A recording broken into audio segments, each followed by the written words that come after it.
Yo, what is going on, Headliner Nation? So many running backs to talk about today, and we've got some guys that are banged up but playing. We've got some guys that are banged up but haven't practiced yet this week.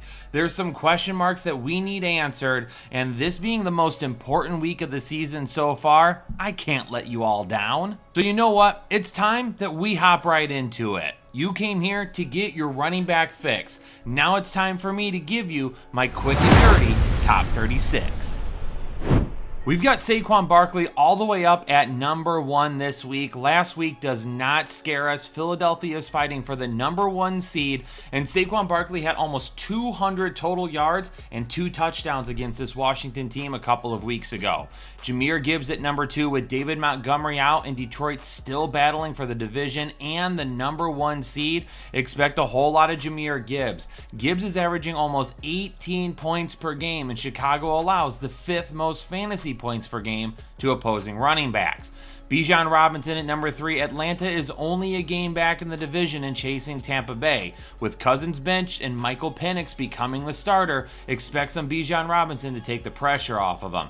Bijan has 20 plus touches in 7 of his last 8 games, and the Giants allow the 4th most fantasy points per game to the running back position. Josh Jacobs at number 4 is the hottest running back in the NFL, all the way up to RB4 on the year right now, and has had over 100 total yards and a touchdown in 6 of his last 7 games. New Orleans allows the 9th most fantasy points to the running back position. James Conner at number 5. After back-to-back games with 20 plus fantasy points, he's up to RB12 on the year. Trey Benson is hurt. Emari DeMarcado is hurt. And Arizona is in a must-win game with Carolina, who allows the most fantasy points per game to the running back position. Kyren Williams at number 6. He started to look like he was bouncing back after that kind of mid-season lull with 4 straight games, 100 in total yards, and or a touchdown. The Jets are a little bit easier to run on than they are to throw on, and trying to go out here and throw the ball 40 times in this game is not going to be good for the LA Rams. James Cook at number 7 against the New England Patriots. He has at least 120 total yards and a touchdown in 2 of his last 3 games. Now the volume is down just a little bit, but the efficiency is up, which is what we really need to see, and the New England Patriots are allowing the 7th most fantasy points per game to opposing running backs.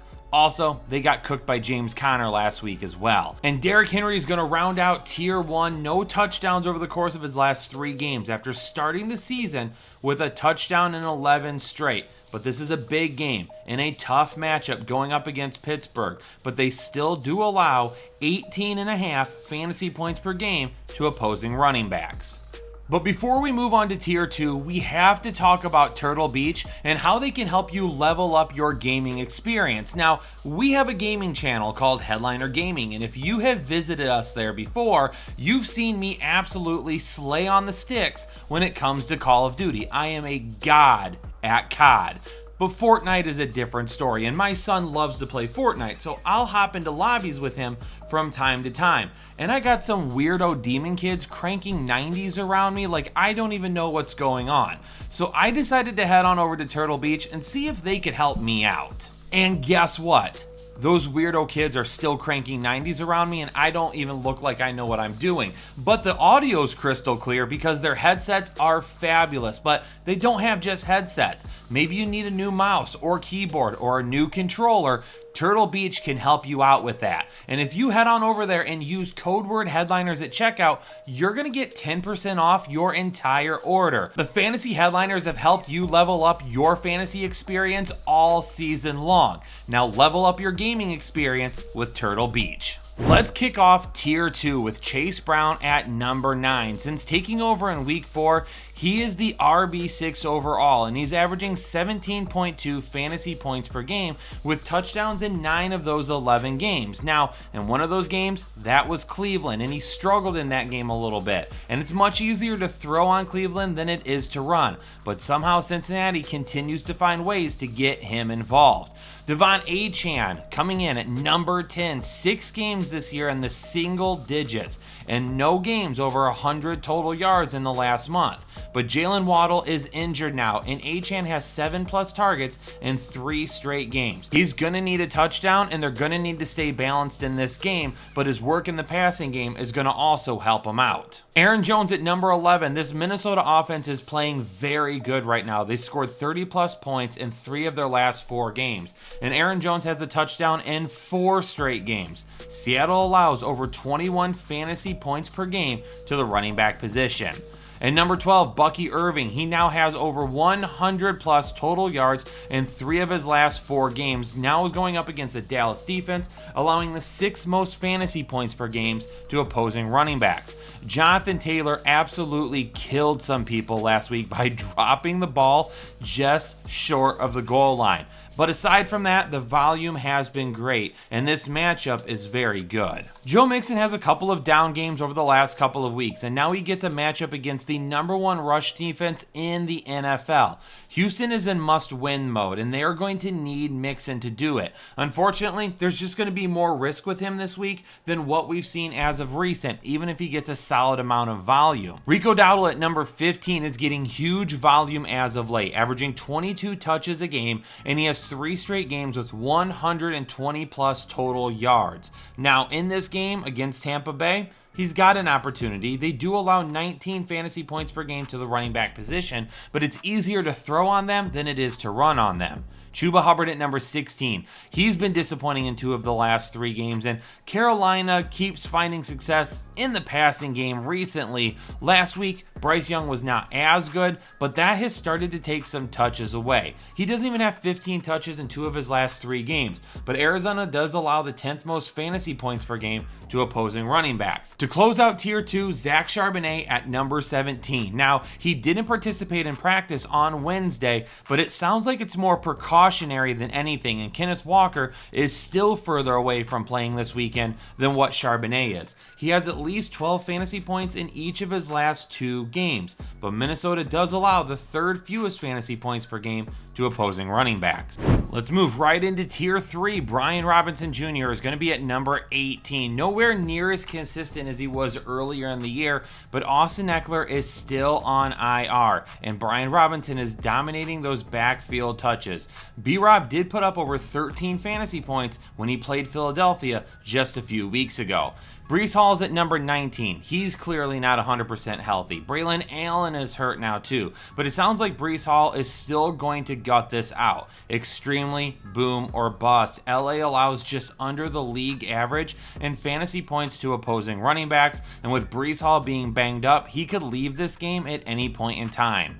At number 20, Jerome Ford. Chubb has gone to the IR. Winston is benched. Ford has looked good in difficult matchups as of late. Now, Cleveland isn't playing for anything, but there's no reason for them to not use Jerome Ford and rest him. Cincinnati is allowing over 20 fantasy points per game to opposing running backs. Rachaad White at number 21 going up against Dallas. Both him and Bucky continue to get solid volume. So in a game that they have to win, and a game going up against Dallas who allows over 22 points to opposing running backs, Rachaad White has become a very safe flex option this week.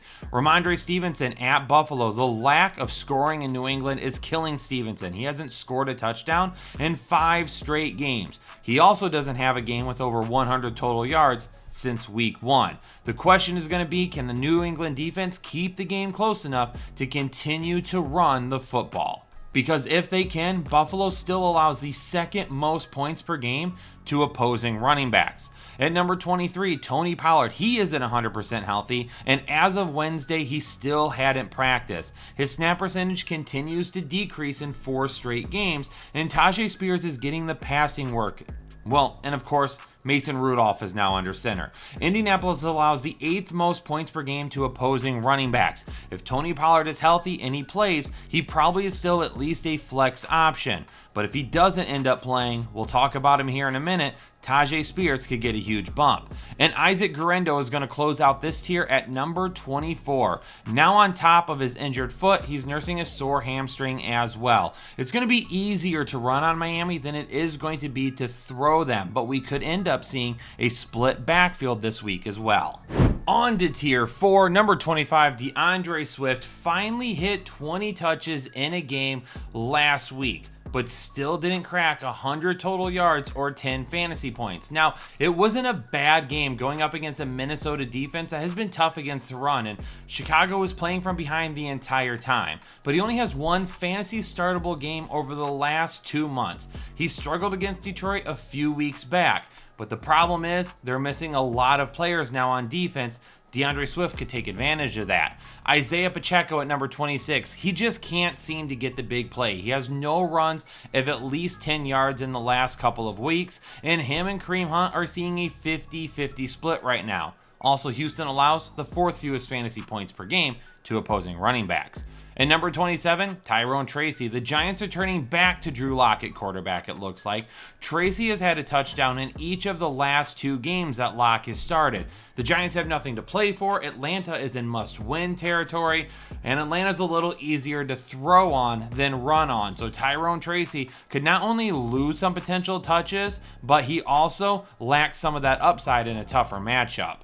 At number 28, Kendre Miller. Now, Kamara is dealing with a growing injury, and the Saints signed CEH, so that means that Kamara could be on the cusp of being shut down for the season. Now, Clyde Edwards-Helaire isn't going to take away a major role from Kendre Miller. He just joined the team, so I'm not super worried about that. Green Bay allows over 20 fantasy points per game to the running back position. When we know for sure that there's going to be no Alvin Kamara, Kendre Miller will end up getting bumped up a few spots. Najee Harris at number 29. It's always tough to have a tough matchup and a split backfield at the same time. And Najee's coming off a season low in touches and yards. Now he gets Baltimore, who's currently allowing the 7th fewest fantasy points per game to the running back position. And Tajay Spears, a guy that absolutely could go much higher in the rankings here in the next couple of days. He looked really good last week, and we know Tony Pollard isn't 100%.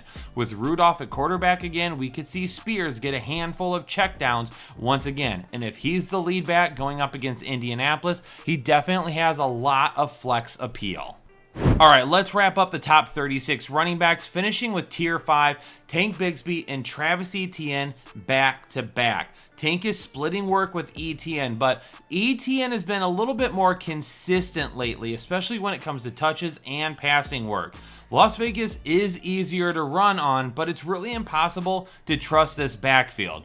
Travis Etienne is coming off of a season high in touches and tied a season high with 85 total yards. Still hasn't scored a touchdown since week 2, so if you're looking at Travis Etienne, he's more of a low-end flex play. Jaylen Warren had a horrible game last week as well, but he hasn't really done anything else to make him startable at this point. He only has 1 game all year over 9 fantasy points, and this matchup against Baltimore, maybe he gets a few dump-offs. Patrick Taylor at number 34, with Garendo banged up and possibly limited this week, we could see Taylor get a handful of touches in a decent matchup. Kareem Hunt at 35 is basically in a 50-50 split with Isaiah Pacheco. And again, this is a tough matchup against Houston, but there's always some touchdown potential. And Isaiah Davis at number 36, with Breece Hall and Braylon Allen both not 100% right now, and the Jets for nothing to play for, maybe we see a little bit more Isaiah Davis this week. There you have it, Headliner Nation, our top 36 running backs for Week 16. Hopefully this information this week has been getting your lineup set for utter fantasy dominance. And I'm glad I've been here with you this week to help get us in the right direction. Make sure you leave us comments down below. If there's somebody we didn't talk about that you have more questions about, we'll see if someone on the team can get back to you. Do not miss our live show, which will actually be on Friday this week, and I'll make a post about that later on so everyone knows about it. But hit that like button, subscribe to the channel, and turn the bell notifications on, so anytime we go live, you're going to know about it right away. For now, Headliner Nation, stay safe, stay healthy, and I'll catch you all in the next episode of the Fantasy Headliners. Analytics off the chain, all the channels not the same.